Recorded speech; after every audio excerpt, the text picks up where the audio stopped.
Como presidente de Nueva Economía Forum, tengo el placer de darles la bienvenida de nuevo al Foro de la Nueva Energía, que organizamos con la colaboración de la Asociación Española de la Industria Eléctrica, UNESA, de Enresa y de Ernst & Young. Hoy tenemos el especial placer de recibir en esta tribuna al presidente de Enagás, don Antonio Llardén, y el honor de que haya aceptado presentarle doña María Teresa Costa. La tribuna es suya.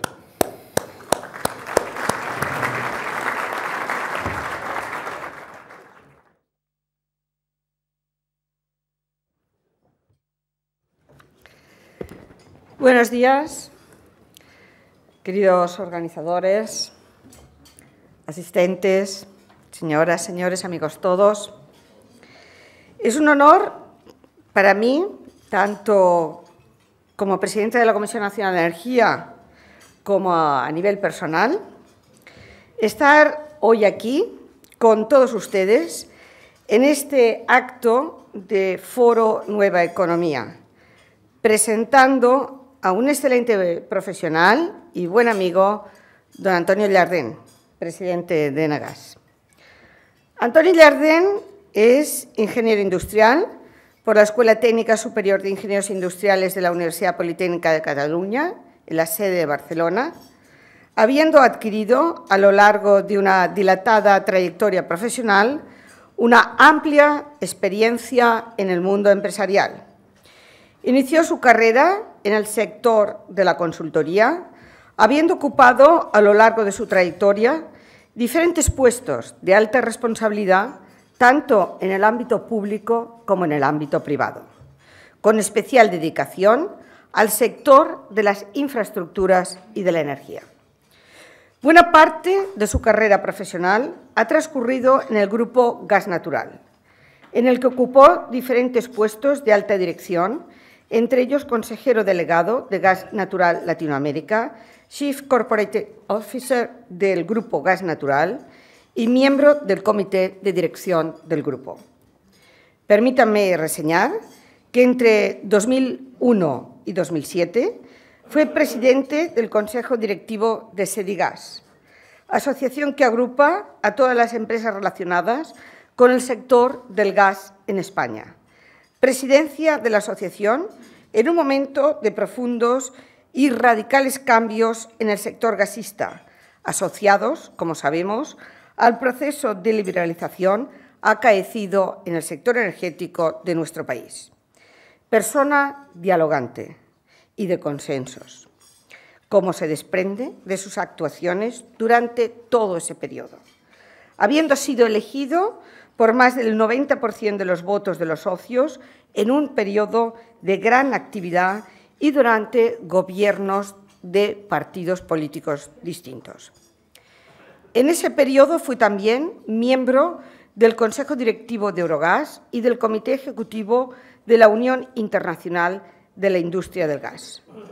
Actualmente, y entre otras actividades, conjuntamente con la presidencia de Enagás, es también miembro del High Level Group on the Southwest Regional Energy Market de la Comisión Europea y forma parte de la Junta Directiva del Club Español de la Energía. Es miembro del Foro de Dirigentes del Instituto de Empresa, Business Leadership Forum, patrono del Real Instituto Elcano de Estudios Internacionales y Estratégicos y forma parte de la Junta de Protectores del Teatro Real. Desde que asumió la presidencia de Enagás en el año 2007, su eficiente gestión al frente de la empresa transportista, de la red troncal primaria de gas natural y gestor técnico del sistema ha permitido convertir a Enagás en una referencia a nivel mundial de lo que debe ser un operador del sistema capaz de actuar de forma independiente, velando por el buen funcionamiento del sistema gasista español, por la seguridad del suministro y facilitando la competencia de forma transparente y no discriminatoria entre los agentes. De este buen trabajo puede dar razón el regulador y yo como presidenta.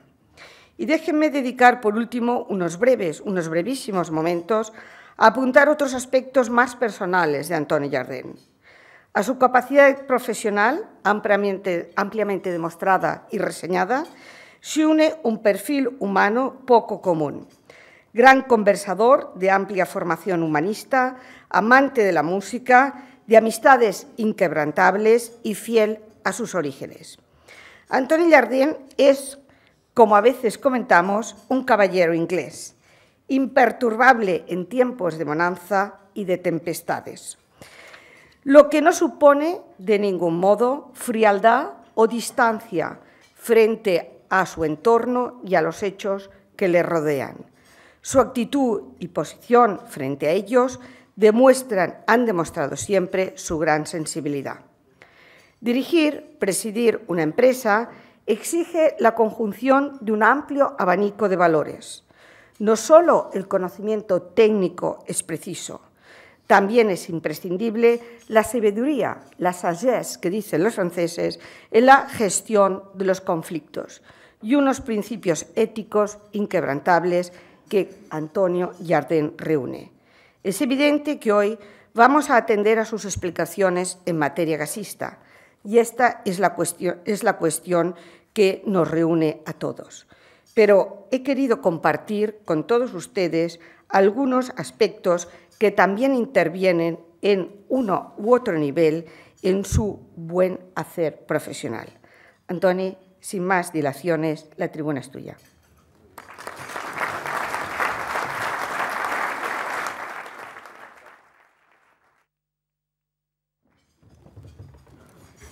Bien, buenos días, señoras y señores, señora presidenta de la Asamblea de Madrid, señora presidenta de la Comisión Nacional. Maite Costa, muchas gracias por tu amabilísima presentación y por el cariño de tus palabras. Agradezco a todos los que están aquí, compañeros del sector, periodistas, expertos, incluso a las personas que ellos me ven, pero yo no les veo porque están en otro salón. Muchísimas gracias por estar aquí. Y yo les voy a decir que voy a intentar hablar poco de Enagás y más bien un poco de cómo tenemos el sector energético en el mundo, en Europa, en España, qué papel jugamos ahí dentro los gasistas y cómo nos ubicamos dentro de la discusión sobre el mix energético que de tanta actualidad está. El sector energético en los últimos años ha tenido como tres grandes drivers que lo enmarcan. En primer lugar, a raíz de la firma del protocolo de Kioto, por primera vez nos encontramos con que se le ponen al sector energético unos retos de tipo medioambiental que hasta entonces no formaban parte de las ecuaciones que debíamos de resolver. En segundo lugar, en los últimos 10-12 años, especialmente en la Unión Europea, ha habido un enorme cambio regulatorio con un proceso de liberalización que se inicia en España en el año 98 y que ha dado como fruto, con desigual éxito entre los diferentes países, una liberalización tanto en el sector eléctrico y especialmente en el gasista. En este sentido, es interesante recalcar que la experiencia nos demuestra 10-12 años después que aquellos países que tanto en el gas como en la electricidad han sido capaces de realizar el unbundling y de tener unos transportistas y gestores del sistema independientes de los demás operadores, en esos casos el proceso de liberalización ha avanzado con mayor rapidez que en otros países. Y el tercer elemento que caracteriza al sector en los últimos años es de que después de una década y media de un crecimiento ininterrumpido, hemos tenido una brusca parada, un brusco cambio en la evolución de la demanda, al menos en el mundo desarrollado, y es justo donde estamos en este momento. Dicho esto, ¿cuáles son las características de futuro del sector? ¿Qué podemos decir que pensemos que tengamos un consenso? Pues probablemente cuatro grandes cosas. En primer lugar, el consumo de energía en el mundo se va a incrementar. Para que se hagan una idea, no les aburriré con cifras, el consumo total de energía del mundo en este momento es, grosso modo, 12.000 millones de toneladas equivalentes de petróleo. Pues bien, estos 12.000 millones se consumen de forma muy desigual. Los 1.000 millones que somos Europa, Rusia, Japón, los tigres asiáticos más Estados Unidos, más o menos 1.000 millones de habitantes, consumimos alrededor de 6 kilovatios hora por ciudadano cada hora. El resto del mundo, 5.000 millones, no llega a 1 kilovatio. La media da 2,5. Como siempre, las medias no nos dicen demasiado lo que hay detrás. ¿Qué quiere decir? Que estos 5/6 de la humanidad van a pasar con toda seguridad de consumir 1 kWh cada día, cada hora, cada ciudadano, pues a 2 o a 3 o a 4. Por lo tanto, va a haber en valor absoluto un incremento, yo me atrevería a decir, brutal de las necesidades de energía.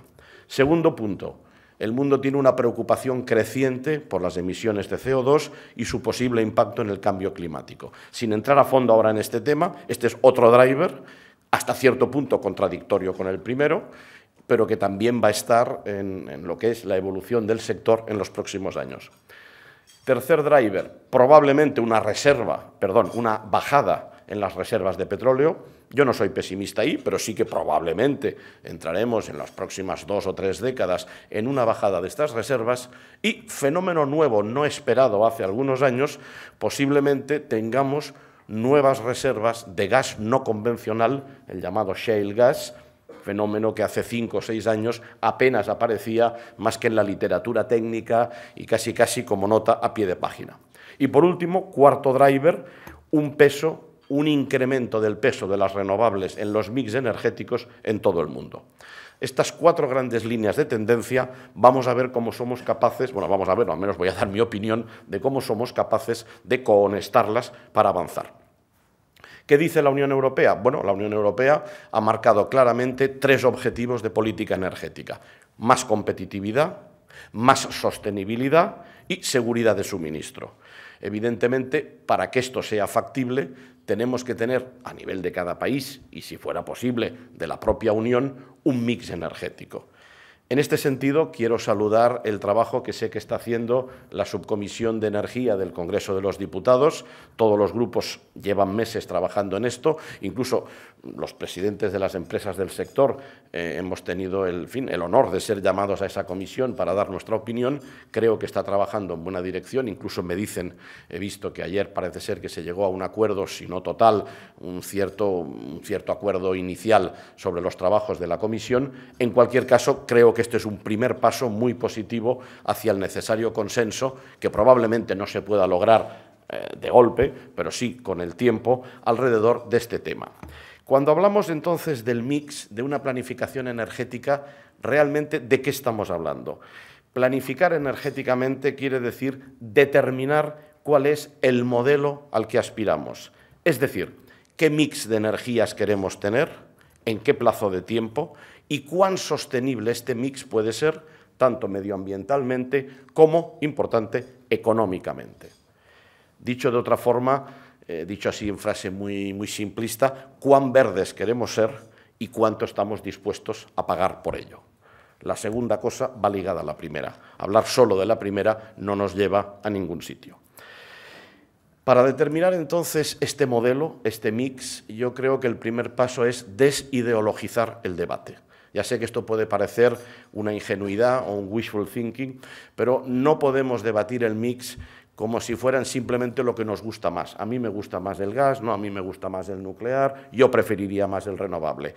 Tener un mix quiere decir poder discutir en función de 4 grandes elementos, 4 grandes variables, hay más, pero permítanme que les señale 4, sin las cuales es imposible definir un mix.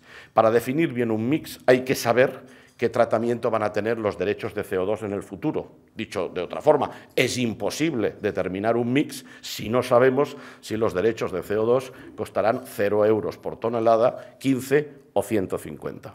Hay que saber cuál es la fiscalidad de las diferentes fuentes de energía y si esta va a variar a lo largo de la próxima década o al menos hacer una evaluación de este tema.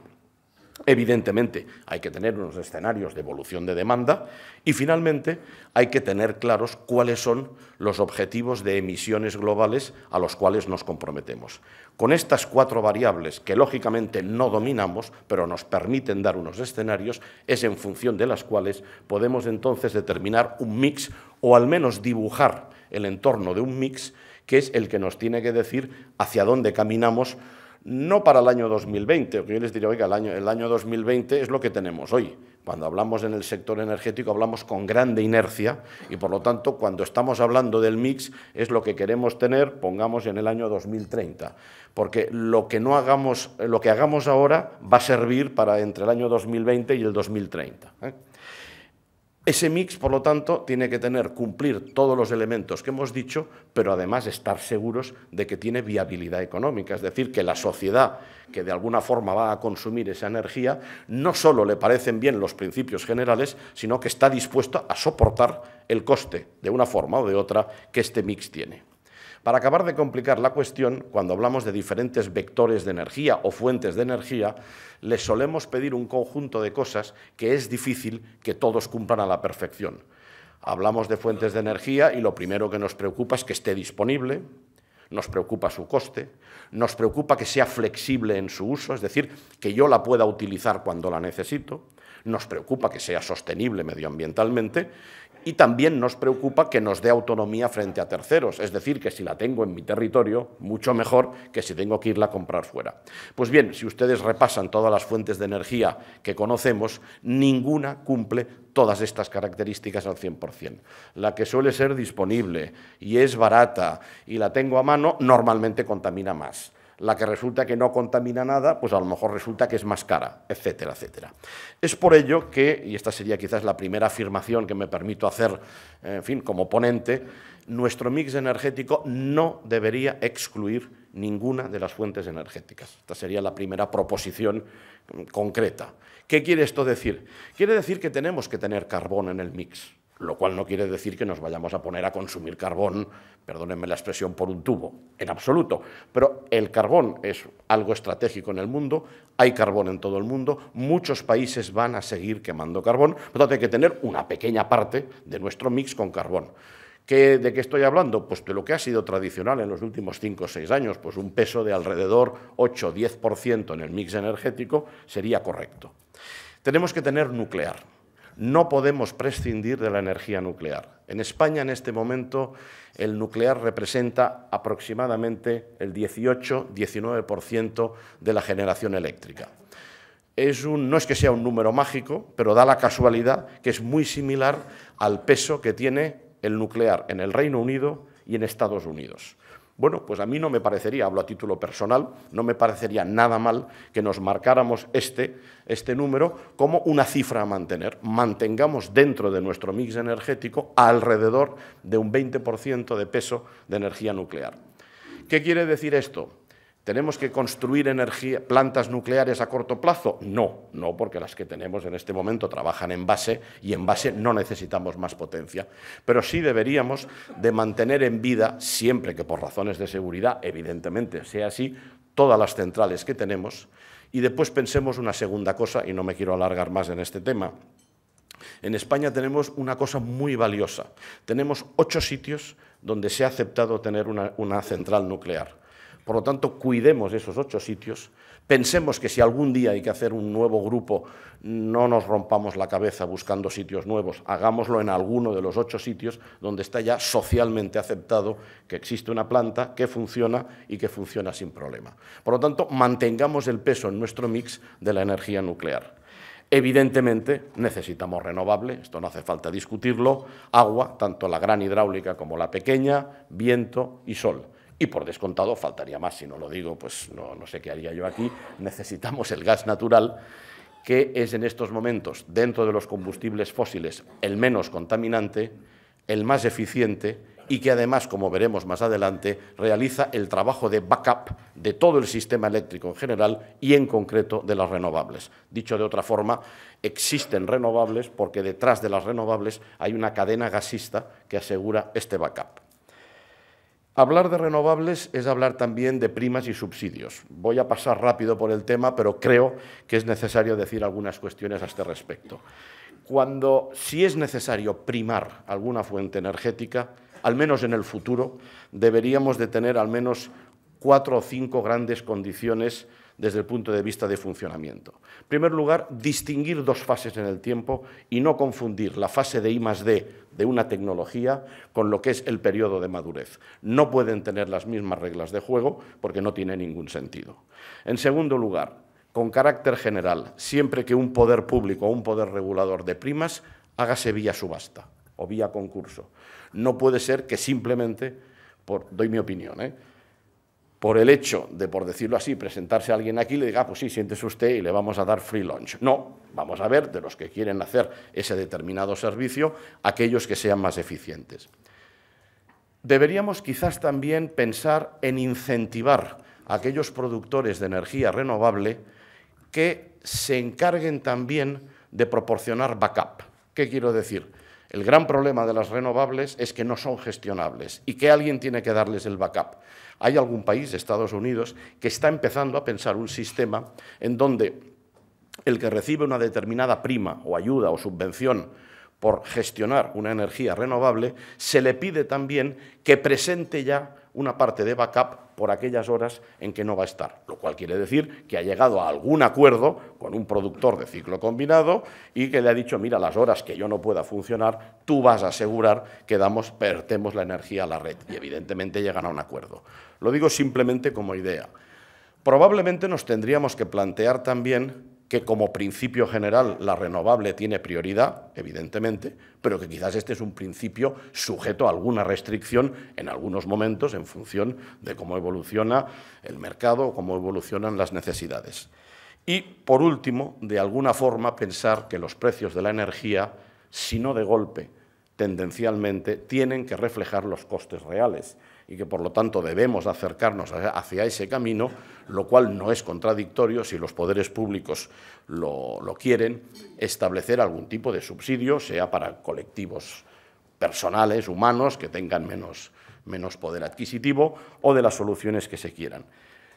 En definitiva, si estableciéramos una metodología de este tipo, podríamos dotar en concreto al sistema eléctrico de una mayor competitividad y de una mayor eficiencia en la asignación de recursos. Esto me lleva a ir muy rápido sobre otro punto que me parece fundamental y del que yo no había hablado. Hemos hablado del mix, pero hay un punto cero, un punto previo al mix, que es el ahorro.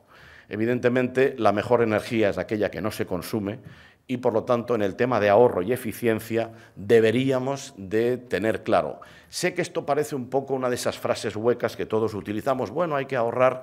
Concretemos. Probablemente podemos funcionar en tres direcciones.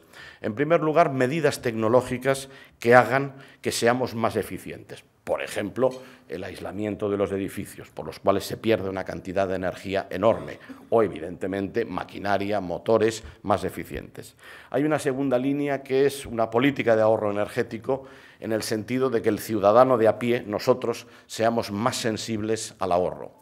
Esto no es fácil. El otro día yo tuve un ejemplo, estuve con la presidenta de la Fundación, en fin, no quiero dar nombres, una persona importante, tenía una reunión con ella y estábamos varias personas en un despacho, nos dirigimos de ese despacho a otro sitio y vi que se quedaba la última y iba cerrando las luces de los despachos donde habíamos estado. Era de día, entraba luz natural por la ventana y yo me fijé, porque esta persona lo hizo con discreción, no dijo nada, y dije, mira, esto es un ejemplo de lo que no solemos hacer. Si los 45 millones de españoles hiciéramos esto, puedo asegurarles, no he hecho el cálculo, pero que haríamos un ahorro enorme. Esto es cultura de ahorro, esto es cultura de la que tendríamos que tener. Y finalmente hay un tercer elemento que no es tanto ahorro, como una mayor eficiencia en el uso de la potencia instalada, que sería dar señales económicas que premien el consumo flexible. Por ejemplo, parte del futuro del coche eléctrico es que lo podamos recargar en la hora valle. Claro, si lo vamos a recargar en la hora punta, no hacemos más que exacerbar el problema. Si lo recargamos de noche, probablemente haremos un favor al sistema, porque en definitiva necesitaremos menos energía en punta, menos potencia instalada y tendremos menos problemas de seguridad. Por lo tanto, el tema de ahorro es absolutamente clave en una política energética sensata. Hemos hablado del mix, he dicho que el gas natural tenía un papel importante y sobre todo que estaba ligado a la falta de gestionabilidad de las energías renovables. En primer lugar, el gas, que esto es algo poco conocido, es en este momento en España la principal fuente para generar electricidad. Los ciclos combinados, por sí solos, generan entre el 25 y el 30%, podrían generar más, pero hoy por hoy generan entre el 25 y el 30% de la energía eléctrica del país. Y después la cogeneración con gas genera aproximadamente un 10% más.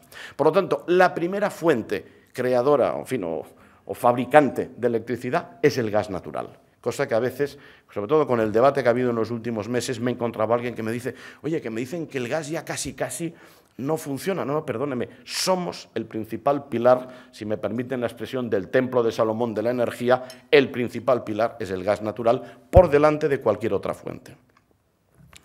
En segundo lugar, el gas natural, evidentemente, por su eficiencia, tiene una serie de sectores, no les voy a aburrir con estos datos, en los que es, en fin, la energía, digámosle, preferida por su eficiencia y por su limpieza.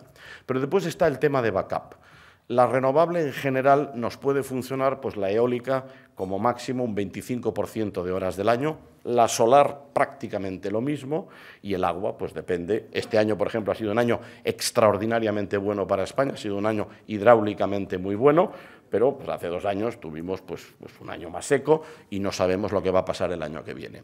Cuando necesitamos energía y no tenemos disponible la energía renovable, necesitamos un esquema de backup que sea capaz de ponerse en marcha en poco tiempo. Poco tiempo quiere decir prácticamente minutos. Piensen, por ejemplo, que cuanta más potencia renovable tengamos, más volátil será este tema. Podemos tener mucho viento a las 9 de la mañana, pongamos en 3/4 partes del país, y a la 1 de la tarde nos podemos encontrar que el viento ha caído, o que hace mucho frío y no hay viento.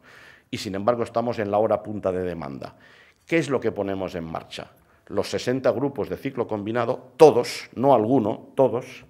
Para que eso funcione tiene que haber una red de alta presión de gas que sea capaz, en cuestión de máximo media hora, como máximo, mover centenares de kilómetros, muchísimo más flujo de gas del que estaba funcionando, y para que esto funcione no solo necesitamos los gasoductos de conexión con Francia y Argelia, sino que necesitamos las plantas de regasificación, que son como usinas, como fábricas, las únicas que son capaces de pasar de 0 a 100 en cuestión de 15 o 20 minutos y mandarle a la red toneladas o si quieren ustedes, metros cúbicos y metros cúbicos de gas natural. Sin ese backup tendríamos un cero eléctrico prácticamente, si no todos los días del año, casi todos. Ese es el enorme papel que juega el gas natural, aparte de ser por sí mismo la principal fuente de generación eléctrica en este momento. Ello me lleva ya a entrar en Europa. Hemos hablado de los 3 objetivos de la Unión Europea. Tema de seguridad de suministro. Este es un tema fundamental. Europa, desde el punto de vista gasista, digamos, la Europa de París hacia arriba, fundamentalmente depende del gas ruso y también del gas del Mar del Norte, fundamentalmente noruego, por lo tanto, técnicamente fuera de la Unión Europea. Y la Europa, digamos, del sur depende fundamentalmente del gas del Magreb, no únicamente, y sí que hay una excepción importante, que es España, que gracias a que originalmente esto fue un defecto, estábamos tan lejos del mundo que tuvimos que construir plantas de regasificación, las 6 plantas y la 7ª que ahora estamos construyendo y última del sistema, nos dan algo que no tiene casi ningún país europeo, que es una diversificación de suministros. España en este momento recibe gas de 11 países diferentes, recibe gas de Argelia, pero también de Libia, de Egipto, de Qatar, de Omán. Aprovecho para saludar al señor embajador de Omán, que sé que está aquí, en este momento no le veo en la mesa, pero he tenido el placer de saludarle esta mañana. Recibimos gas de Nigeria, recibimos gas de Angola, recibimos gas de Yemen, recibimos gas de Trinidad y Tobago, recibimos gas de Perú desde hace poco tiempo, y esto nos permite una diversificación que, desde el punto de vista de seguridad de suministro y de precios y de competencia, es fundamental. Tan importante es esto que en estos momentos países europeos que siempre habían mirado por encima del hombro, permítanme la expresión, el tema de las plantas de regasificación, están empezando a pensar que es bueno tener, por ejemplo, Holanda, un país que tiene gas en su propio territorio, que tiene el gas del norte físicamente a 50 kilómetros y está directamente conectado, y que va a tener una participación en el gasoducto, en el Nord Stream, el gasoducto de Gazprom. A pesar de eso, está construyendo una planta de regasificación para tener más posibilidad de seguridad de suministro y más posibilidad de diversificación de precios y de competencia. Por lo tanto, es muy importante en Europa el papel de la red de gasoductos. Aprovecho ya para decir que lo que está persiguiendo la Unión Europea en el terreno gasista es hablar de un mercado interior de la energía, de un mercado interior del gas y de una red de gasoductos europea. No tenemos hoy en día esto. Lo que tenemos son redes nacionales yuxtapuestas con algunas conexiones. En el caso de España, con Francia, pocas conexiones, ahora hablaré de ello. En otros casos, los países que están en el centro de Europa, con más conexiones, pero en general no tenemos aún una red, digámosle, que podamos considerar europea. Otra consideración sobre Rusia y Argelia. Rusia hoy en día es el gran suministrador de una buena parte de la Unión Europea. Esto plantea a veces algún problema de dependencia, pero pensemos que tan problema puede ser este como lo que yo creo que puede pasar en el futuro. Rusia está empezando a vender gas a China y está construyendo grandes gasoductos para abastecer el mercado chino. La mayor parte de los expertos del sector ven difícil que a medio plazo, con las inversiones que se tienen que hacer, Rusia sea capaz de saturar al mismo tiempo ambos mercados. Por lo tanto, probablemente el gas ruso, dentro de unos años en Europa, no sea capaz, aunque se lo pidiéramos, de dar todo el gas que necesitemos.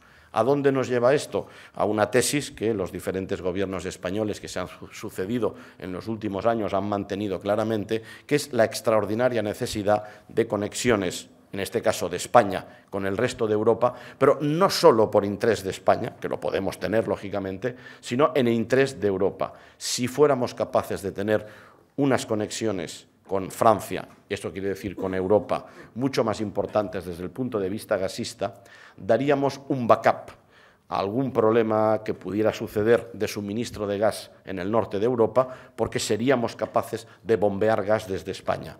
¿Desde dónde vendría este gas? Pues sin duda vendría de Argelia, podría venir de Argelia y de cualquier otra parte del mundo, porque tenemos 6, 7 plantas de regasificación.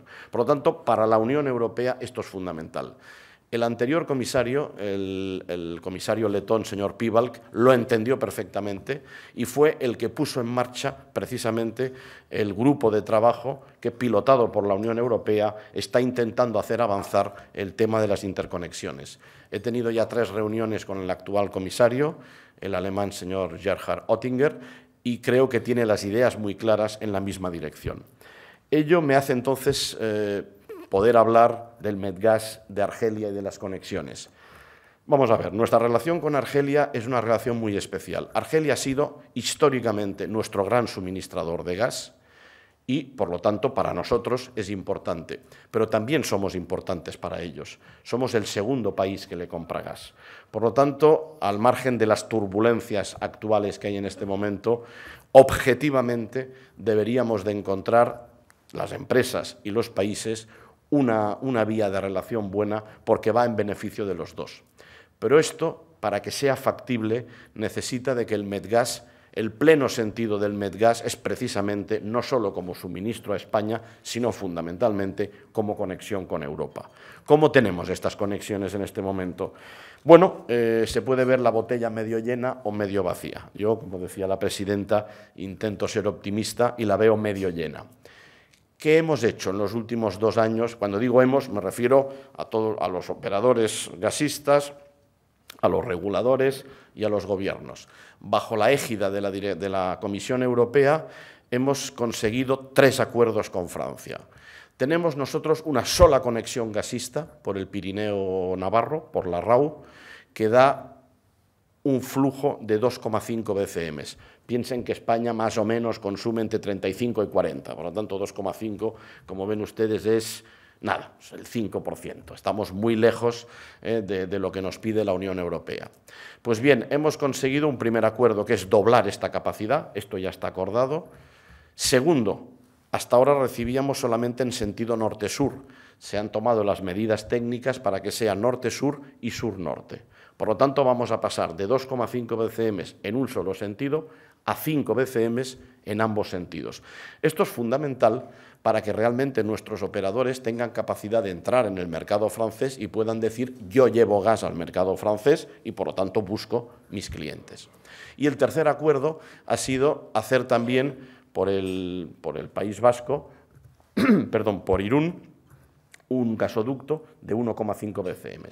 Por lo tanto, esto es lo positivo que hemos logrado hasta ahora. ¿Qué nos falta? Nos falta la cuarta pata, bueno, la tercera pata, que es el gran gasoducto de la costa mediterránea, que es el que realmente está previsto con una capacidad de 7,5 BCM que nos debe de llevar hacia el norte de Europa. Porque el problema de la conexión con Francia no es cruzar la frontera. Lo hacemos todo eso no para quedarnos en Perpiñán o en Bayona, lo hacemos para llevar gas a Estrasburgo o a Colonia o a donde haga falta. Sea por razones de seguridad, sea porque los operadores, españoles o no, tienen necesidad de tener clientes allí. En esto estamos trabajando y espero que en los próximos 2 años seamos capaces de llegar a un acuerdo en esta dirección. Si me permiten un momento beber agua, que me he quedado...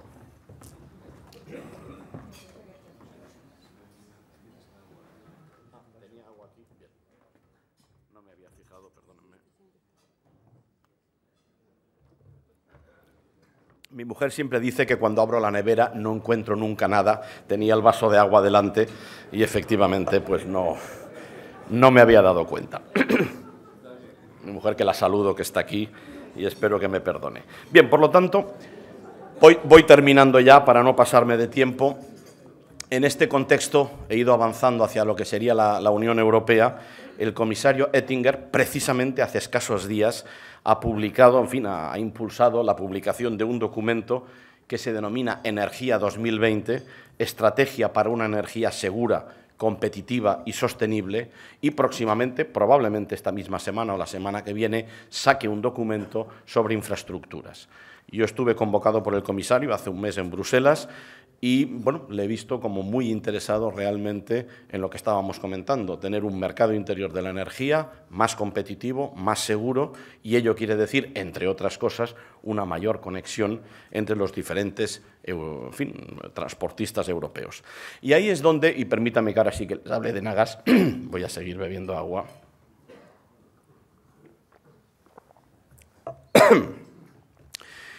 ¿Cuál es el papel que juega Nagas? Bueno, la presidenta de la Comisión ya lo ha explicado. Somos el transportista troncal que nos encargamos de hacer las inversiones necesarias en la red de alta presión, en plantas de regasificación, en almacenamiento subterráneo. Debemos ser, por ley, rigurosamente independientes de los operadores y estamos obligados a ser neutrales, es decir, dar a todos las mismas facilidades, y es por esto que la competencia puede avanzar. Somos una empresa que no recibe subvenciones, nuestros ingresos son los peajes que pagan los operadores en el sistema gasista, y somos una empresa que cotiza en bolsa, con la particularidad que tenemos la mayor parte de los inversores que son ya extranjeros, es decir, más del 50% de los inversores son extranjeros. Tenemos también inversores institucionales españoles, algunos están aquí, pues la SEPI, José Luis Olivas, presidente de Bancaja, y les agradezco la confianza en la compañía. Y también somos una empresa que, por estar en el mundo en que estamos, la financiación que necesitamos normalmente la pedimos fuera. Es decir, somos empresas, no solo nosotros, esto lo hace todo el sector energético, que atraemos capital extranjero al país. Esto es importante y no debe olvidarse nunca, porque esto quiere decir que tiene un doble beneficio. Atraemos capital a España en momentos no muy fáciles y, al mismo tiempo, dejamos de solicitar fondos a los propios, digámosle, sistema financiero o al presupuesto del país, con lo cual dejamos huecos para atender otras necesidades probablemente más perentorias. Para terminar, déjenme que les diga 7 puntos o 7 conclusiones de lo que he querido que sea, quizás un poco desordenadamente, mi intervención.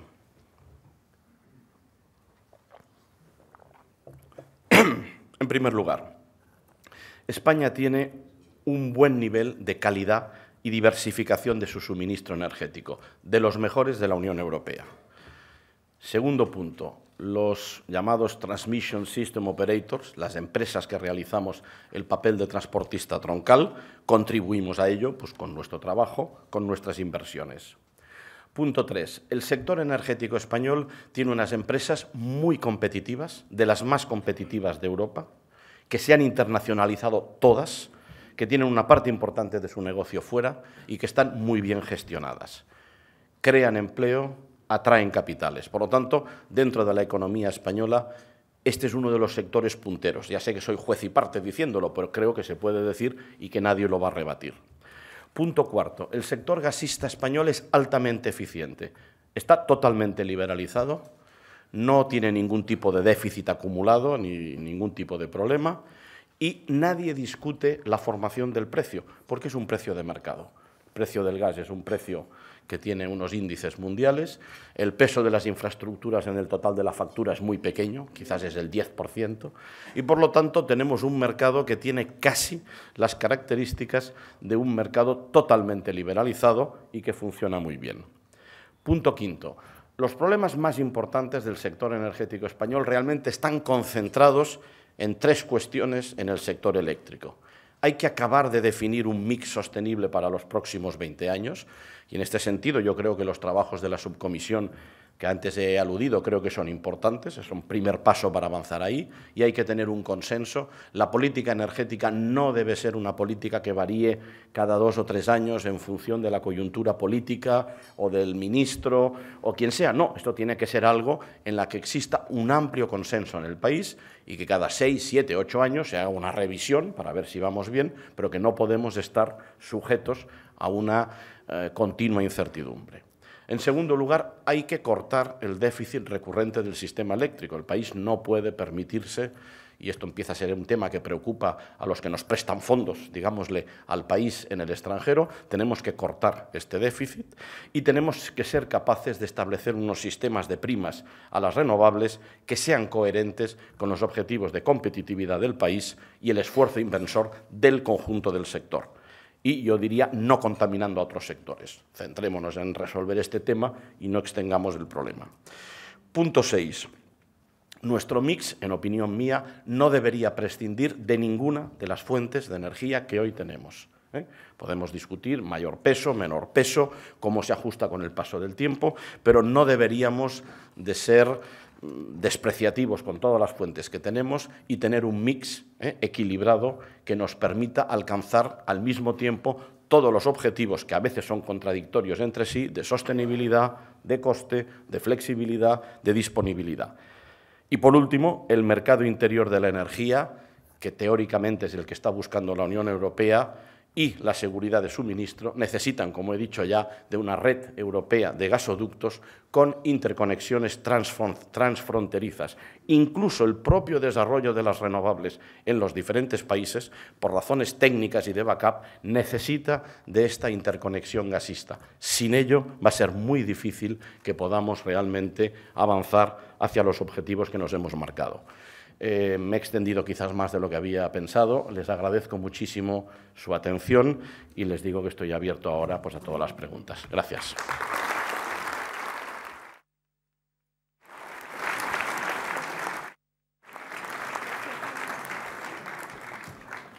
Muchas gracias, don Antonio. Muchas gracias por haber hecho la presentación a doña María Teresa Costa, presidenta de la Comisión Nacional de la Energía.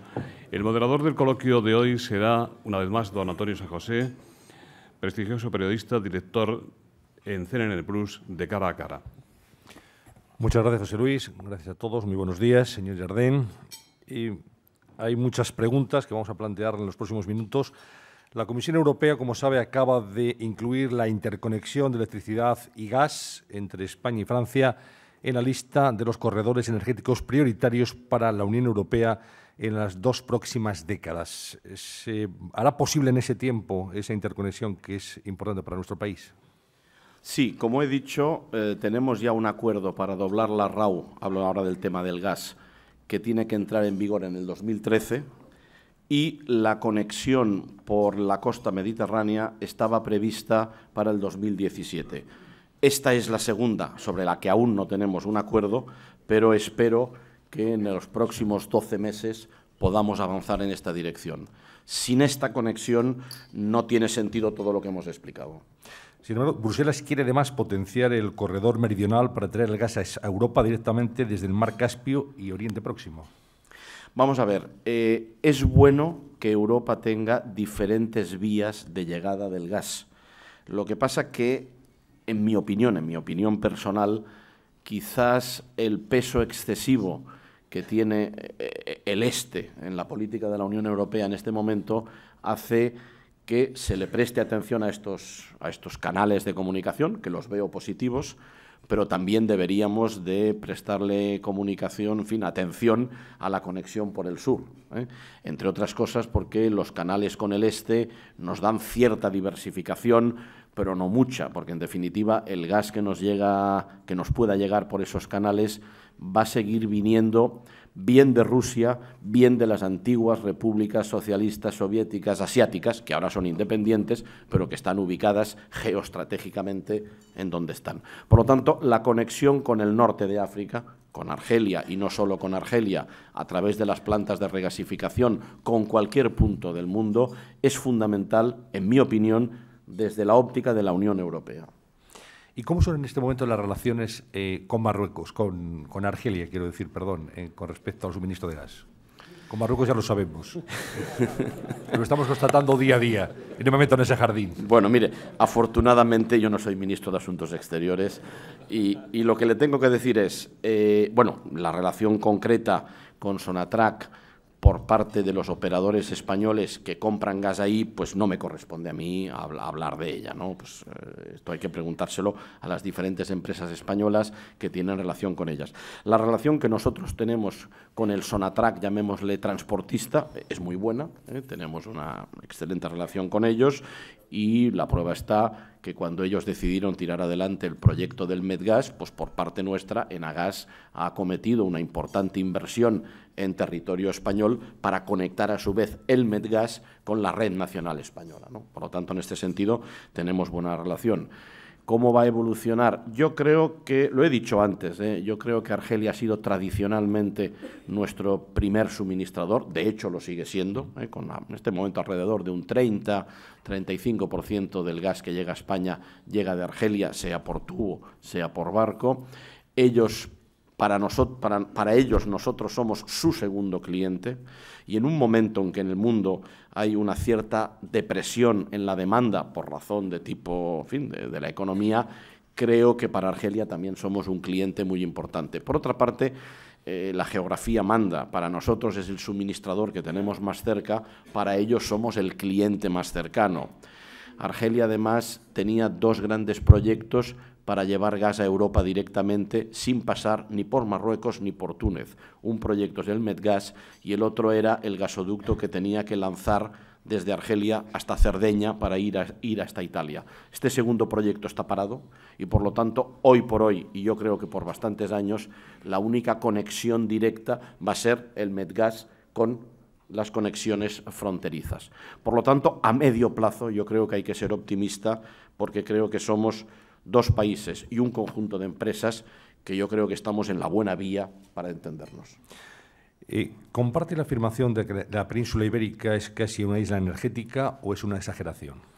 Vamos a ver, en el sistema eléctrico sí que lo es, o bastante. En el gasista no tanto porque al tener nosotros las plantas de regasificación, de hecho, estamos recibiendo gas, como he dicho, de 10 o 11 países diferentes. Desde este punto de vista, no somos una isla. Lo que sí es cierto que nuestra conexión con Europa es indigna del volumen, digámosle, que nuestro país tiene. Y esto es lo que hay que resolver, pero no solo en beneficio de España, que también, sino en beneficio de la propia Unión Europea. Aparte de que el poder utilizar más renovable en energía eléctrica, me llevaría tiempo explicar el porqué, necesita también de unas redes europeas que sean capaces de hacer este backup. Las inversiones, señor Ardern, en tender gasoductos y conexiones eléctricas en la Unión Europea se prevén en torno a los 200.000 millones de euros de aquí a 2020. ¿Van a ser posibles esas inversiones en tiempo de crisis? Vamos a ver, en tiempo de crisis nosotros, de acuerdo con el regulador español, modificamos un poco a la baja nuestro plan de inversiones y en este momento lo que estamos trabajando con Horizonte 2014 es, hablo ahora de Enagas, con unas inversiones medias de unos 700 millones de euros al año. ¿Se pueden hacer en tiempo de crisis? Yo diría que sí, si se hacen con mesura, y me explico. Las inversiones que en este momento estamos haciendo no son inversiones destinadas a incrementar la capacidad por incremento de demanda, porque la demanda no ha subido, en todo caso está estancada. En cambio, sí estamos realizando, de acuerdo con el regulador, aquellas inversiones que van destinadas a asegurar la punta.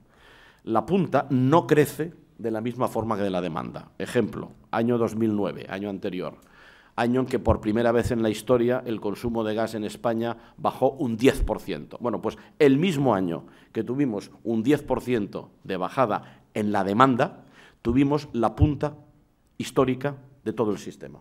Por lo tanto, esas son las inversiones que por obligación legal nosotros tenemos que realizar y son las que estamos realizando.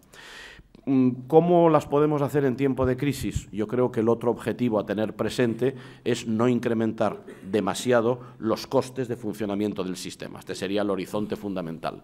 Desde el punto de vista financiero, hoy por hoy, el sector financiero internacional cree perfectamente en nosotros como empresa, nos presta el dinero. Tengo que decir que en este momento Enagas tiene un coste por todos los conceptos financiero de 2,7%, de los mejores del IBEX, y por lo tanto sí que hay confianza internacional en que somos capaces de realizar eso. Como digo, la limitación es simplemente no hacer infraestructuras que ahora no se necesiten, esas en toda casa se reservan para más adelante, y hacer que los costes de esas infraestructuras sean lo más competitivos posibles. Déjeme que apunte otra cosa. La propia regulación española en este sentido es interesante porque nos establece un incentivo a la empresa que hace la inversión de que si somos capaces de batir el estándar de coste y lo hacemos por debajo, el regulador, por decirlo así, se queda una parte de ese beneficio, pero nos da el incentivo a nosotros de otra parte. Por lo tanto, estamos incentivados a hacer infraestructuras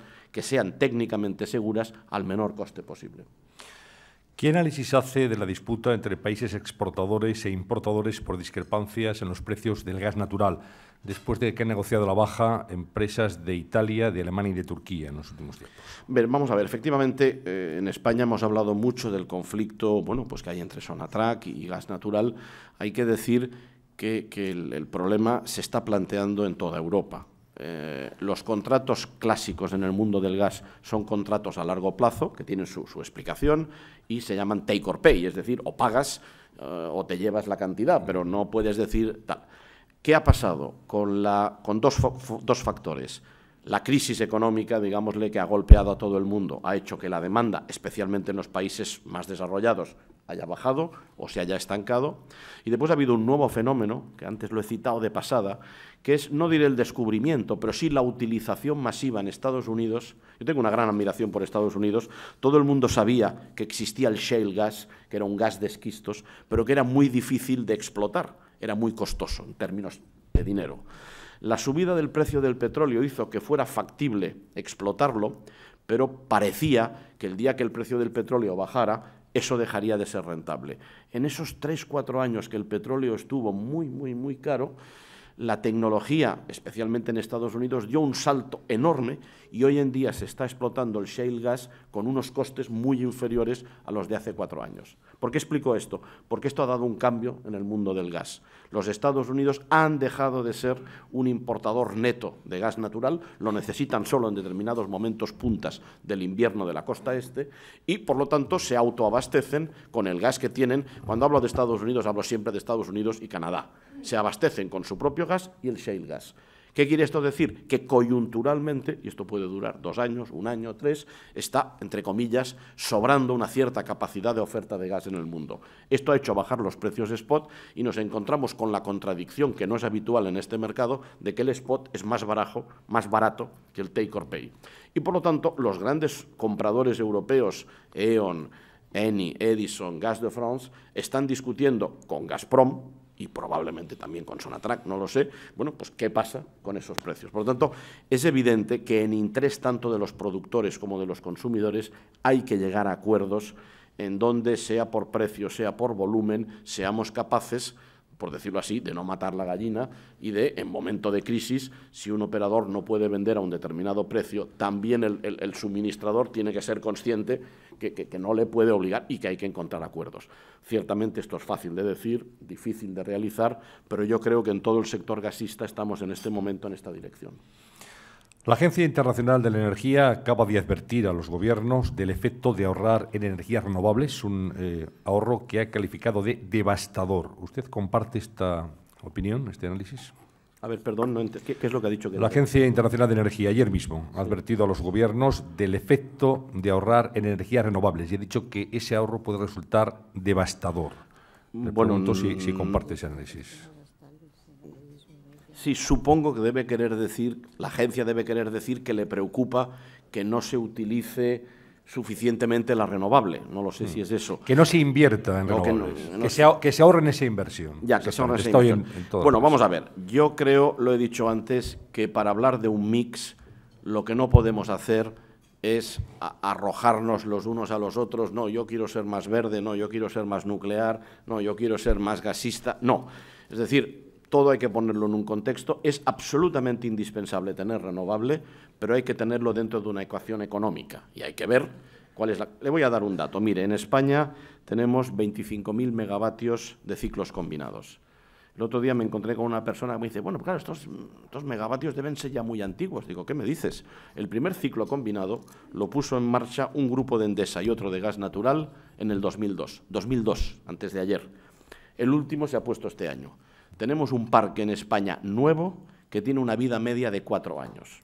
Cualquier industrial sabrá que si tiene una maquinaria que le puede durar 20 o 30 años y tiene solo 4 años de vida media, pues dirá, oiga, tengo una maquinaria nueva y magnífica que está disponible para funcionar 5.000, 6.000 horas. Eso tiene que ser compatible con que tengamos renovable, pero déjeme que diga que lo que no tiene ningún sentido para la competitividad del país es que teniendo un parque eficiente, el más eficiente de todos los sistemas, y nuevo, y que se ha invertido con el dinero de todas las empresas, este parque lo tengamos a una utilización, en este momento estamos rozando ya solo el 33%. Por lo tanto, simplemente esto no puede ser, no porque lo diga yo, no puede ser porque no tiene sentido económico. Entonces, en esta línea hay que hacer un esfuerzo en renovable, evidentemente, pero hay que hacerlo compatible con lo que ya tenemos y sobre todo con lo que queremos o podemos gastar, porque bueno, yo también puedo querer, si yo veo los coches que se venden, pues oiga, el que me gusta más, no sé cuál es, pero seguro que es muy caro. A la hora de comprarme un coche digo, bueno, me gusta este, vamos a ver los precios, vamos a ver la seguridad, vamos a ver no sé qué, y me acabo comprando un modelo, pues que probablemente no es el que, si a mí simplemente me dicen, ¿a usted qué le gustaría? ¿O qué casa le gustaría vivir? Pues mire, veo en las revistas de colores unas casas maravillosas, pero no vivo yo en esa casa, ¿no? Por tanto, yo creo que hay que tener un equilibrio. Comparto la idea de tener renovable, pero fíjese, la propia Agencia Internacional de la Energía, en el informe que presentó su secretario general aquí en Madrid, en el Ministerio, hace un mes, dijo, en el 2050, no en el 30, no, en el 2050, los combustibles fósiles seguirán dando el 70% de la energía del mundo. Por tanto, hay que tener proporción. En definitiva, y ya sé que me he alargado la respuesta, el peso de las energías y la inversión tiene que estar de alguna forma ligada. Lo que no podemos hacer, vaya, yo creo que en ninguna empresa, si a mí me viene un director y me dice, presidente, ¿te gustaría tener, no sé, un sistema informático mejor? Pues yo diré que sí. Ahora, si esto cuesta 100 millones de euros, le diré, hombre, pues mira, pues quizás que continuemos con el que tenemos. Ahora, si me dice, no, mira, es que vamos a hacer, pues contratar una empresa muy buena, nos va a dar un software mejor, vamos a entrar en él, ¿no? Más preguntas. ¿Va a cambiar a corto plazo la estructura de capital en Enagás? ¿No es una debilidad que sus principales accionistas sean extranjeros tratándose de una empresa estratégica y que algunos de esos inversores sean al mismo tiempo proveedores? Vamos a ver, en una economía de mercado tenemos que tener algunos principios claros. Si estamos abiertos a la economía de todo el mundo, es bueno que tengamos inversores extranjeros. No tendría demasiado sentido que dijéramos, no, queremos estar en una economía mundial, pero que mis inversores sean solo del país. Primero, por razones legales, porque la Unión Europea no nos dejaría, y segundo, porque yo creo que atraemos capitales de una forma normal. En cuanto a la labor estratégica que realiza la compañía, es cierta, tenemos un monopolio natural, pero por eso estamos regulados. Y tanto el Ministerio como la Comisión Nacional de la Energía nos controlan precisamente porque, de alguna forma, gestionamos un monopolio natural. Yo creo que con los controles que la Unión Europea ha puesto, de hecho, el modelo este es el modelo que están adoptando la mayor parte de países, Reino Unido, Bélgica, Holanda, etcétera, somos empresas que podemos compatibilizar perfectamente el accionar, si me permite la expresión, un monopolio natural y tener accionistas extranjeros. Si no, esto nos llevaría a otra solución, porque en el fondo solo hay una, que es que fuéramos una empresa pública. Bueno, podríamos serlo, no hay nada en contra de ello, pero no creo ni que los tiempos ni que la economía vayan a hacer que empresas como nosotros tengamos que depender del presupuesto del Estado y, por lo tanto, quitar fondos para otras necesidades. Ana Tuños, de la agencia EFE, le pregunta cómo cerrará el año la demanda de gas, qué previsiones manejan para 2011 y si está de acuerdo con repartir el coste de las renovables entre todos los consumidores de energía. Empezando por lo último, esto me entusiasma poco a mí, sinceramente. Ahora, no soy yo que lo tiene que decidir y no pretendo yo sentar cátedra, pero me entusiasma poco que para resolver un tema, en fin, tengamos que entrar por otro camino. Pero, en fin, oiga, ahí soy un ciudadano y los poderes públicos, en fin, verán, y el Parlamento lo que tienen que hacer. En cuanto a la demanda de gas del año 2010, la general, o sea, total, se mantendrá igual que el año pasado o un 1% por debajo. Ahora bien, esto no nos dice nada, hay que desglosarlo en dos submercados.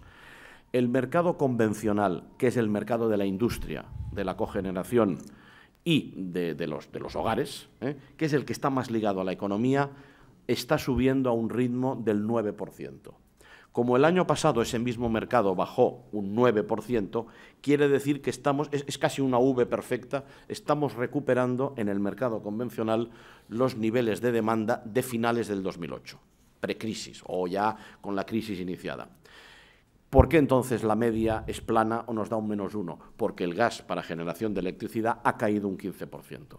¿Por qué ha caído un 15%? En parte porque ha habido un año extraordinariamente húmedo, lo cual es positivo para el país, pero también en parte por el tema de la poca utilización de los ciclos combinados a través del tema renovable. ¿Quiere esto decir que vamos a terminar este año probablemente con un volumen de gas para generación eléctrica que yo personalmente considero que es un poco un suelo, que por razones técnicas es difícil de que esto baje más, que sería de alrededor 130.000 gigavatios hora en un año? Esa es la explicación de que la media sea esa. Previsiones para el año que viene. Las que tenemos en este momento serían una evolución de la demanda convencional de subida entre un 2 y un 4%, en función de una serie de funciones. Por ejemplo, estamos viendo que los sectores industriales que exportan están tirando muy bien del consumo de gas. En cambio, hay otros sectores, lógicamente, que están en baja. Y la demanda eléctrica, la previsión que tenemos, esto va a depender un poco, evidentemente, de cómo sea el año hidráulico, podría mantenerse plana o subir un 1%. Esto, por lo tanto, nos daría un crecimiento medio pues entre el 1 y el 3%. En resumen, parecería que hemos tocado fondo desde el punto de vista de bajada de la demanda, aunque con un comportamiento muy diferente de la demanda convencional de lo que es la demanda para generación eléctrica. Desde La Vanguardia le plantean qué piensa del nuevo mix aprobado anoche por la Subcomisión de Industria del Congreso. Bueno, la verdad es que no tengo el documento, la verdad es que no sé en concreto en este momento cuál es el mix concreto. Ya he dicho que en cualquier caso me parecía positiva la idea, porque además conozco los trabajos de la comisión, sé que todos los grupos parlamentarios han trabajado a fondo, como he dicho, incluso los presidentes de las empresas fuimos llamados a dar nuestra opinión, y cosa que agradecimos todos de verdad, porque nos permitió explicar cómo veíamos los temas, lo que en este momento sinceramente no puedo opinar porque no sé exactamente el alcance del documento. En todo caso, yo creo que es un primer paso muy positivo hacia avanzar en un consenso de todo el país hacia al menos el mix que queremos, porque si tenemos claro el mix que queremos para el 2030, va a ser más fácil resolver después otros temas.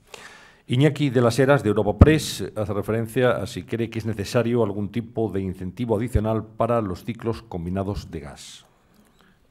Bueno, más que incentivo, yo creo que ya lo he explicado, es decir, tenemos una magnífica instalación muy eficiente, la más eficiente de todo el sistema energético español, que puede funcionar más horas al año. Por lo tanto, yo creo que lo fundamental sería que tengamos un esquema que permita que esto funcione más en la línea de lo que se había pensado. Pensemos que en la planificación indicativa que se había hecho a principios de los años 2000 hablábamos de unos 30.000 megavatios de potencia de ciclos. Hemos alcanzado 25.000, o sea, tampoco es que los ciclos hayan hecho más inversión. Y, de hecho, había proyectos por un total de 45.000, se han quedado en 25.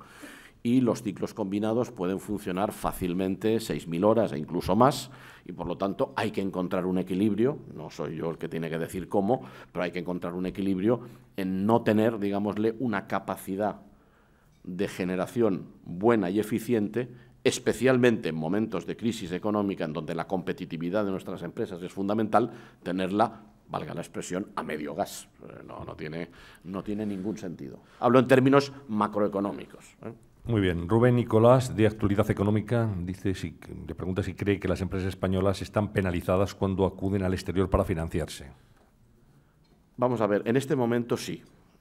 Yo vengo de Londres, he estado la semana anterior en Londres haciendo una visita a todos los inversores internacionales y, objetivamente, el riesgo España en este momento es más importante que hace unos años o que hace unos meses. Los problemas los conocemos todos. Es cierto también que tenemos encima algún problema que no es nuestro, es decir, yo estuve la semana en Londres y coincidió con la crisis irlandesa. Hasta cierto punto, y así lo expliqué yo, oiga, no tenemos nada que ver con Irlanda, pero bueno, los mercados se mueven de forma muy nerviosa. Como decía ayer un artículo del Financial Times, los mercados anticipan las cosas, pero no necesariamente con finura, se mueven un poco como grandes rebaños. Por lo tanto, sí que nos afecta en este momento, digámosle, la situación económica en Europa en general y en España en concreto. Pero también es verdad que tenemos, al menos en el IBEX y fuera del IBEX, hay grandes empresas muy conocidas internacionalmente. Nosotros, modestamente, somos un ejemplo, que tenemos la mayor parte de inversoras fuera de este país y la mayor parte de los prestatarios de dinero son instituciones o fondos de fuera de este país. Lo cual quiere decir que tenemos, yo soy optimista, una base empresarial en España muy buena. Ahora, es cierto que con lo que está pasando en estos momentos, pues bueno, los mercados se cierran, los tipos de interés suben y sí que saqué la conclusión en Londres de que, en general, los expertos con los que yo hablaba, bueno, que ellos me interrogaban a mí, más que yo hablar con ellos, pero bueno, los fondos preveían en general, no en España, sino en general, un año 2011 complicado desde el punto de vista financiero, quizás influidos porque esto coincidió pues, con esta crisis no cerrada de Irlanda. Bueno, vamos con las últimas intervenciones. Ignacio Buqueras Ibach, que es presidente de la Comisión Nacional para la Racionalización de los Horarios. Y amigo. Y amigo suyo, y le dice, has hablado de la cultura del ahorro energético. ¿Qué podría suponer un mejor uso del tiempo y la aplicación de unos horarios racionales en el ahorro energético en España?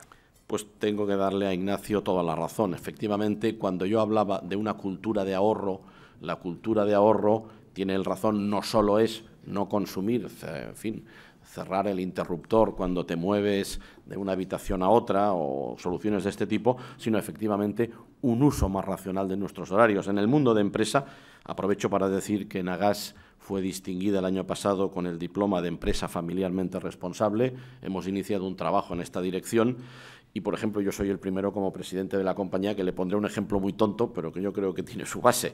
Yo procuro no convocar reuniones con los directores más allá de las 6 de la tarde, salvo por motivos evidentes de emergencia, lo cual no quiere decir que no estemos en contacto. Pero yo sé que si yo organizo una reunión a las 6 de la tarde con 6 directores, estoy haciendo que toda una pirámide de gente está en su despacho preparando y tal, y acabamos saliendo a las 9 de la noche. Salvo una emergencia, pues es mucho más sensato organizar esta reunión a las 8 de la mañana o a las 9 o a otra hora.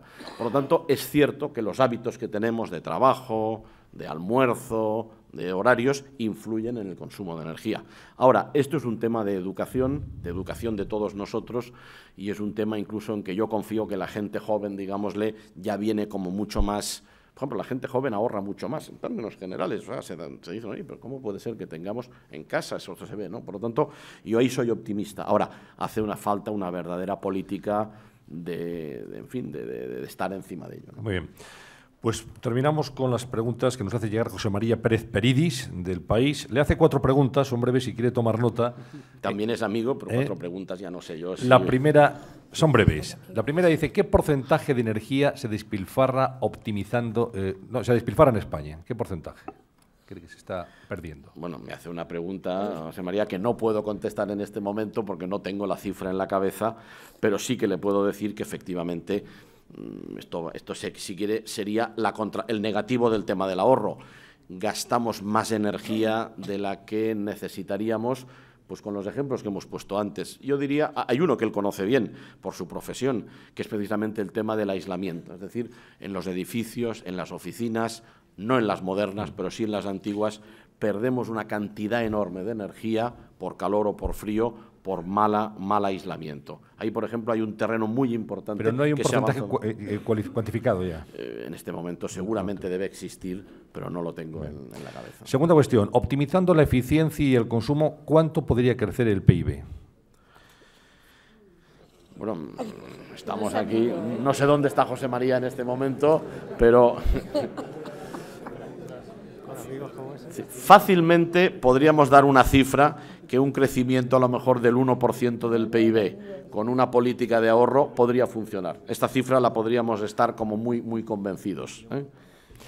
Lo cual quiere decir, no obstante, que hay que hacer inversiones. Es decir, esto no se logra simplemente en un chasquido de dedos, sino que haciendo unas determinadas políticas de inversiones, evidentemente podemos utilizar mucho mejor la energía. También se pregunta Peridis y le pregunta cuánto empleo podría crearse en España si fuéramos eficientes energéticamente hablando. Vamos a ver, yo quizás lo diría de otra forma. En este momento tenemos unas empresas energéticas y una cadena de productores o de suministradores detrás, que lo importante es no solo lo que hacemos en España, sino lo que podemos hacer fuera. Voy a poner un ejemplo, modesto, pero de Enagás. Nosotros en este momento, y esto es poco conocido, estamos formando al personal de Petrochina de las 2 plantas de regasificación que China va a inaugurar de aquí a poco. Bueno, pues, y fueron los propios chinos que se dirigieron a nosotros y nos dijeron: tienen ustedes mucha experiencia en plantas de regasificación, nos pueden formar a nuestro personal. Los estamos formando en nuestras plantas de regasificación.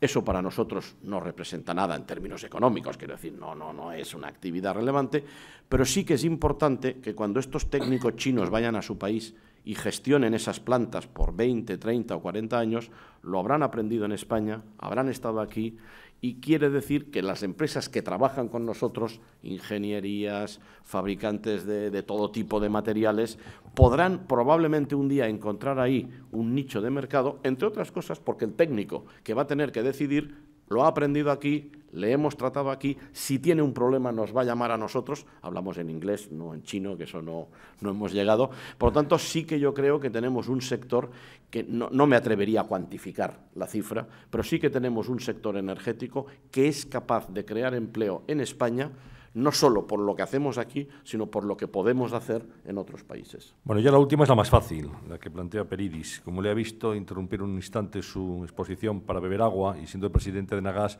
le pregunta si Antonio Llardén toma el agua con gas o sin gas. Bien. La verdad es que tomo el agua con gas, porque me gusta mucho. Se suponía. Pero, de todas formas, aquí he bebido agua sin gas. Le agradezco a Peridis pues, sus preguntas también y, sobre todo, a todos ustedes pues, su paciencia y su presencia aquí. Muy bien, pues voy a ceder la palabra un instante a José Alejandro Pina, presidente de Enresa, para que cierre este acto en nombre de los patrocinadores. Es un placer, buenos días. Es un placer contar con ustedes en este foro, es decir, en nombre de los patrocinadores, UNESA, Ernst & Young y Enresa, les agradecemos su presencia y les convocamos al próximo, que seguramente va a tener tanto éxito como este en el que estamos. Sobre los temas de Antonio Llardén, muy brevemente, decir, se ha mojado, es decir, aquel que crea que no se ha mojado, ha propuesto un modelo que evidentemente podemos estar de acuerdo o no con él, yo claramente que sí. Y habrán comprobado ustedes la claridad de expresión, la claridad de ideas, la claridad de proyecto y la claridad estratégica que caracteriza a este empresario. Es un lujo tenerle como presidente de esta compañía y es un lujo haberle tenido como consejero de Enresa y como amigo. Muchas gracias a todos ustedes y los convocamos para el 2 de diciembre, donde el presidente de Red Eléctrica será presentado por el ministro de la Presidencia, el nuevo ministro de la Presidencia, Ramón Jáuregui. Gracias.